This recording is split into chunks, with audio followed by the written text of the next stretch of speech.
Hello and welcome to Tech Deals. This is Ask Tech Q&A number 28. It has been a while since we've done these. We recently published number 27. We're going to try to make this an ongoing thing. Link to the full playlist down in the video description below. If you like what you see here, there's a bunch more to watch. Although in fairness, the older ones are maybe a little dated because time is a thing. However, if you're curious as to what the answers would have been at some point in the past, it kind of gives you a time machine into how things looked, at least at that point in time. Feel free to leave a comment down below if you think my past advice and predictions held up well over time. Today, I've got not quite a dozen questions from many of our viewers to answer here. We'll show the actual question on the screen, and then I'll give you my thoughts. There is a longer version of this video for members or supporters over on Floatplane. You can either hit the join button right here on YouTube and become a gold member and get access to over 100 member-exclusive videos, including many behind-the-scenes and detailed videos that are not publicly accessible. Or you can click on the link to Floatplane down in the video description below and join over there. For $5 a month, you get access to our entire catalog ad-free, as well as the same supporter-exclusive videos. For those of you who can support, thank you very much. For those of you who can't, that's okay. I certainly understand. Sit back and relax, grab a drink, grab a snack, and let's get into this. Today's video is brought to you by eWin Racing, the best source for gaming chairs and desks for those long gaming sessions. We have a playlist of our eWin chair and desk videos linked in the video description below. Save 30% off of everything using the discount code TechDeals. More details at the end of the video. Before we get to our first question, you just saw our pre-recorded, edited sponsor spot for eWin. You'll see the rest of it at the end of this video. I really do still sit in these chairs. This is the same chair that I used to sit in during the Road Tech Show live streams. We've had this chair for about 5 years now. It is absolutely as comfortable as the day when we got it. I can sit in this thing all afternoon. I know sponsor spots are a thing. Oh, well, they're just taking a sponsor spot on YouTube. We only take sponsor spots of stuff that we use. Sometimes we've done like one or two and then decided we didn't like the product and it didn't continue with them. eWin has been a sponsor since 2018, and we have continued to work with them because legitimately, we really do like the chairs. And if you've watched our entire playlist of chairs, okay, I know the sponsor spot's over, but the truth of the matter is, if you've watched our entire playlist of chairs, we've tested Corsair, Cooler Master, Autofull, Muso, so many chairs. This is the only company that we've wanted to continue to work with. So, okay, on with the questions, but they really are awesome chairs. Our first question today comes from Alex, and Alex asks, I have a Ryzen 7 2700X and an RTX 2070. I'm looking for an overall upgrade new PC build, just gaming at 1440p. First of all, great question.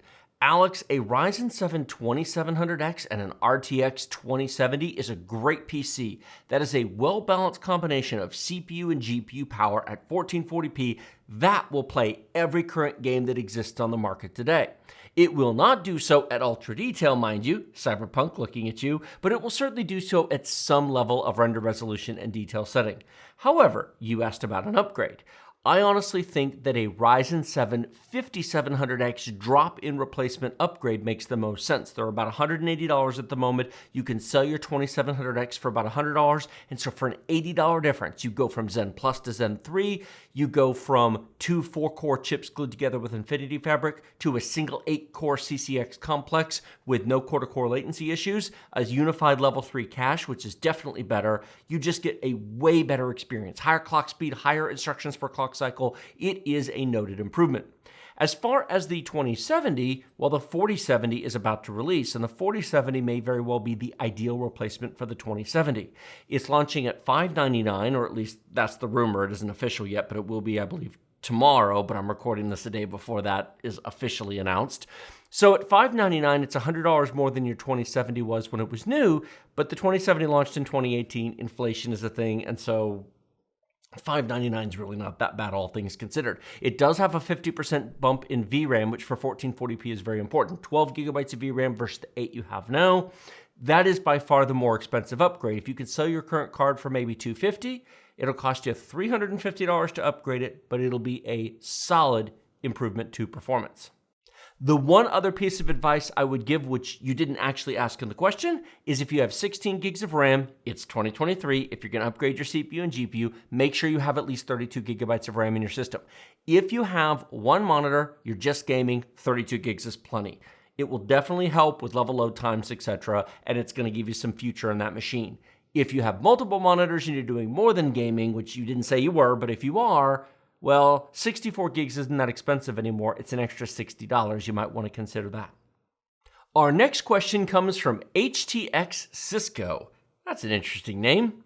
So he has a Ryzen 7 2700X that he purchased new back in March of 2019, but has not used yet.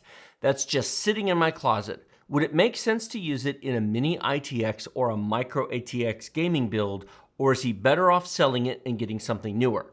Sell it. Absolutely, positively sell it. You can sell that thing. If it's actually new in the box and you never broke the seal, you may very well get $130 or $140 for that. Depends on the given week. But you can sell that thing for so close to the price of the Ryzen 7 5700X, it makes exactly 0 sense to use it in anything new.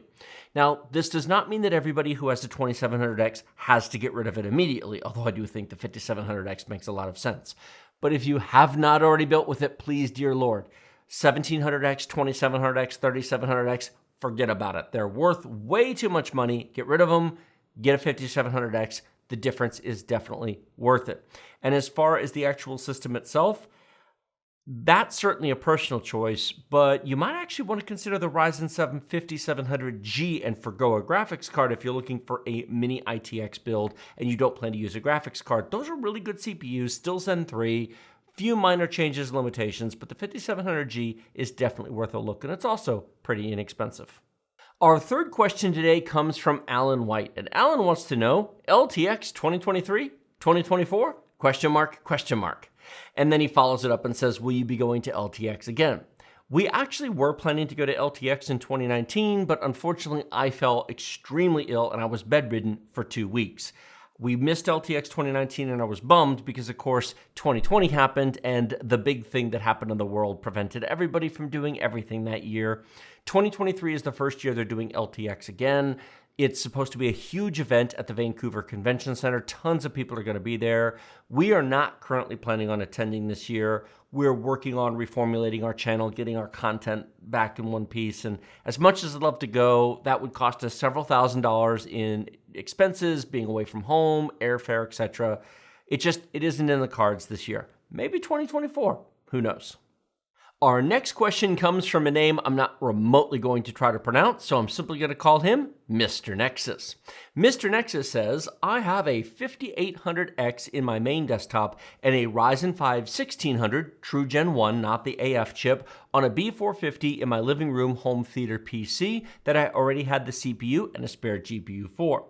The home theater PC is noticeably slower, so should I just put a cheap Zen 3 in it, or should I upgrade my main desktop and move my 5800X down to that?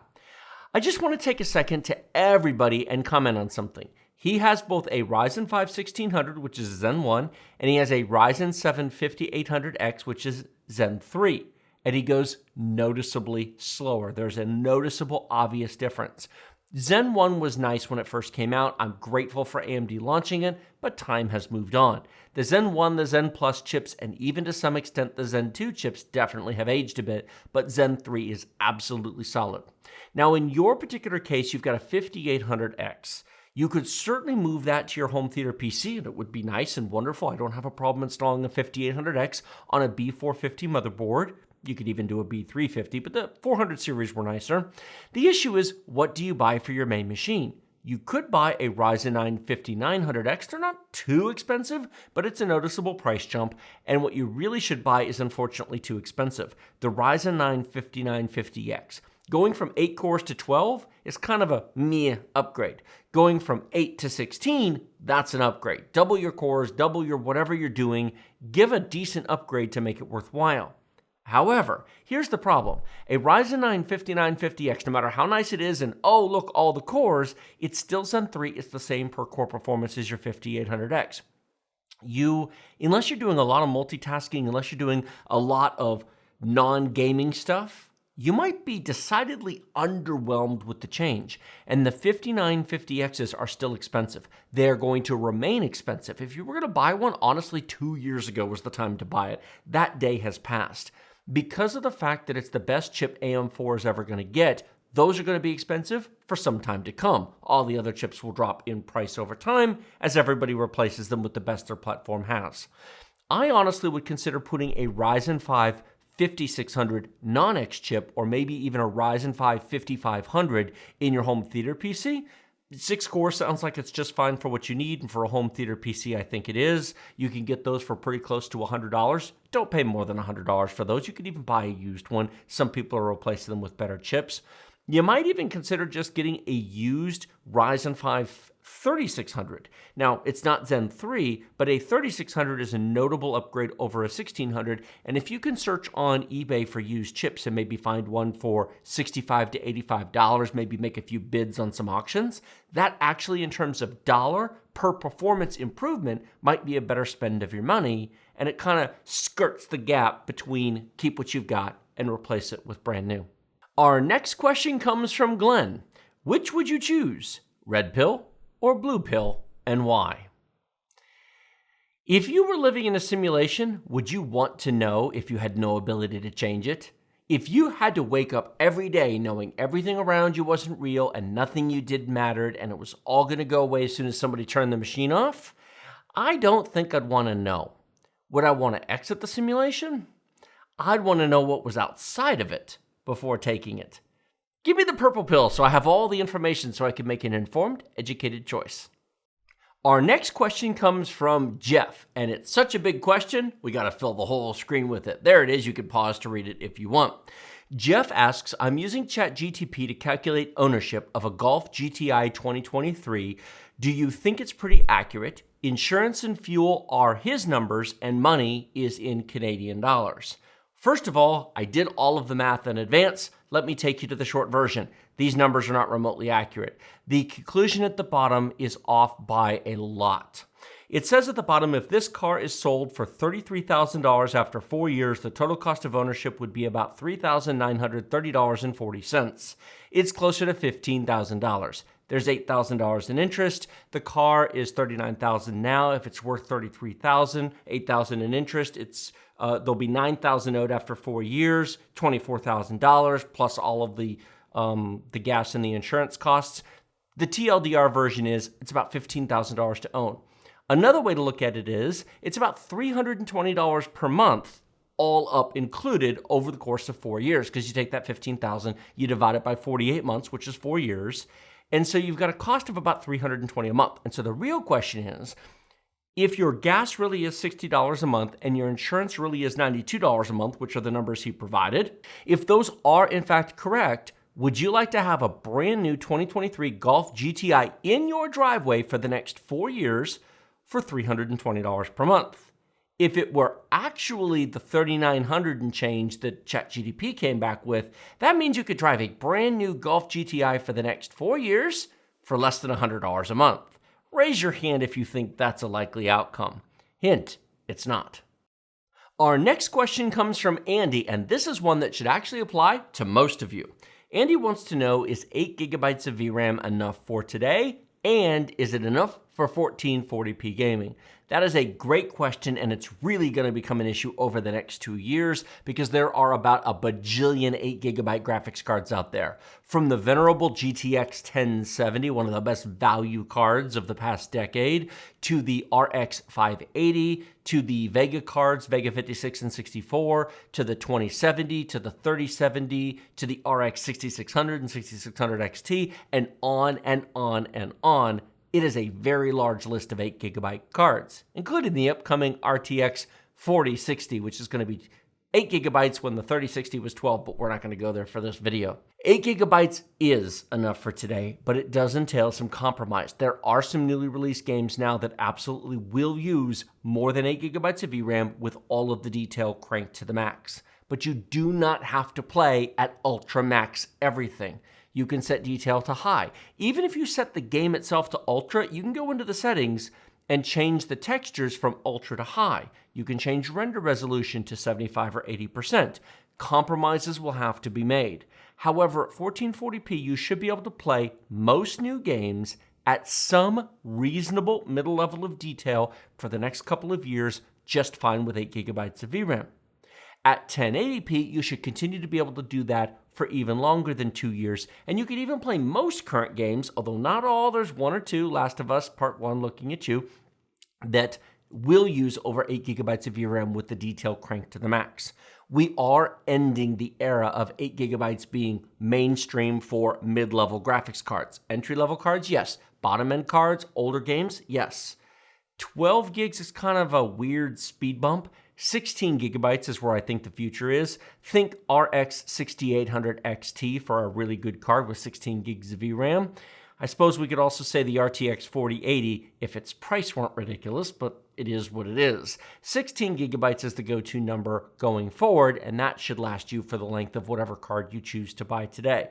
12 gigabyte is kind of middle ground. It's going to last for a bit longer, but it will start to run into limitations at 1440p. 8 gigabytes, you don't have to get rid of it today, but the day is coming. Our next question comes from Jake, and boy, this is a doozy. Jake asks, do you think buying an M1 Pro Macbook or Air is the best laptop that you can get for Premiere Pro 4K video editing? Short form content in some apps like Discord, Topaz AI for video upscaling for under $1,000. Used off of eBay or from a sale, thinking about the 16 gigabyte model. And by Pro, I mean the 13-inch size. Oh boy, I would say let's take a walk, but I could fill an entire video with this answer. I actually will give a much longer version of this answer over on our Bite-Sized Tech sister channel. There will be a link to that down in the video description below. It may not be published at the time this gets published, but I have a much longer answer for this that's going to be a standalone video over there. Here's the short version. I am not a fan of the M1 MacBooks. I know there are fans. I know the M1 is by itself a good chip. I don't like Apple's business practices or policies. I don't like the lack of upgradability of their machines.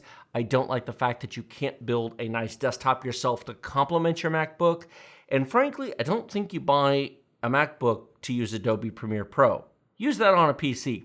My understanding, and this comes not from recent experience, but from talking to a lot of other content creators, is if you're on a Mac, that's what Final Cut Pro is for. I mean, that's one of the reasons why so many people buy Macs, is to be able to use Final Cut Pro. If you're happy with Adobe, allow me to introduce you to a Windows PC. It's less expensive and honestly faster, and you have a lot more choices to choose from.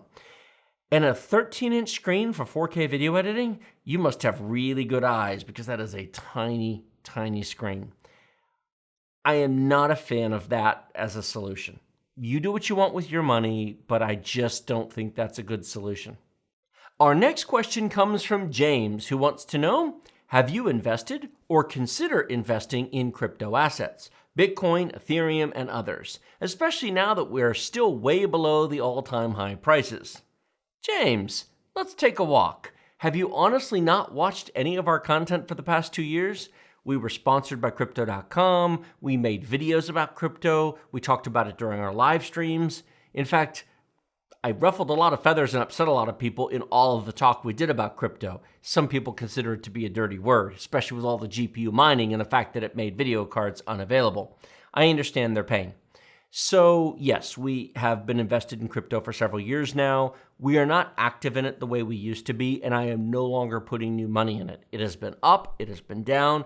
As of this recording, it's back above, Bitcoin's back above $30,000 and Ethereum is almost back to $2,000. However, the Ethereum 2.0 withdrawal event is about to occur and we have no idea what's going to happen there, but I would expect Ethereum prices to drop a little bit. The prices have been way more volatile than I expected to be. I was legitimately surprised and burned a little bit based on where we had our investments last year when crypto fell. From February to May of 2022, the bottom end fell out of crypto and a lot of it lost 80% of its value. It's come back somewhat, but being up 100% from an 80% drop doesn't return you back to where you were. It just returns you to a modest middle ground. I do think that crypto is the future in terms of some element of the financial system. It's amazingly useful for a lot of people, but it has got to get way more stable and way more regulated before it's ever going to become mainstream. The idea that there's going to be some mass system that everybody is going to use, that no one has any regulation or control over. That's not going to happen. So until the price becomes more stable, I would be very careful about making any further investments in crypto, just because anything that can go down by 80% and then double in price within 1 year is not a stable investment. It's almost like gambling.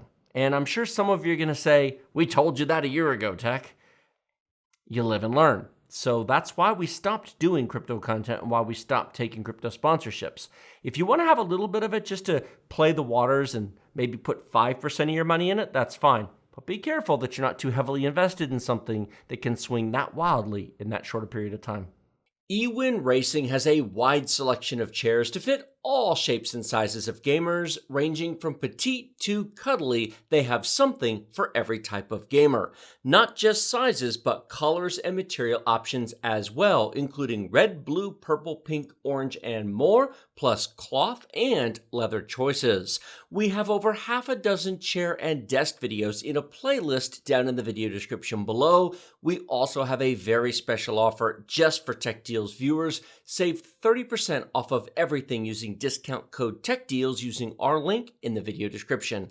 We have used eWin gaming chairs for 3 years in our office, sitting on them for up to 8-hour marathon live streams. They are very comfortable, and we are happy to work with eWin to bring you this special discount and recommend eWin for all of your gaming chair and desk needs. Thank you all so much for watching our Ask Tech number 28 Q&A. Again, links down in the video description below to a whole bunch of things, including Bite-Sized Tech, which will have some longer form answers to some of these questions. Notice the jar of Jif on the desk. There are affiliate links down in the video description below. Even if you buy a jar of peanut butter using our Amazon affiliate link, we get paid a commission at no extra cost to you. It is a wonderful way to proactively support the creators that you like. So using our links to buy your everyday items is definitely appreciated. Also, as I mentioned at the beginning of this video, there is a longer form version of this that is available for members. Click the join button down below if you would like to see all of those member exclusive videos. That's another great way to positively support your favorite creator. Thanks so much for watching. Like, comment, subscribe, do all of the YouTube themes. Let me know what you think about this. Do you agree or disagree with any of my answers in the comment section down below? And I will see all of you in the next video.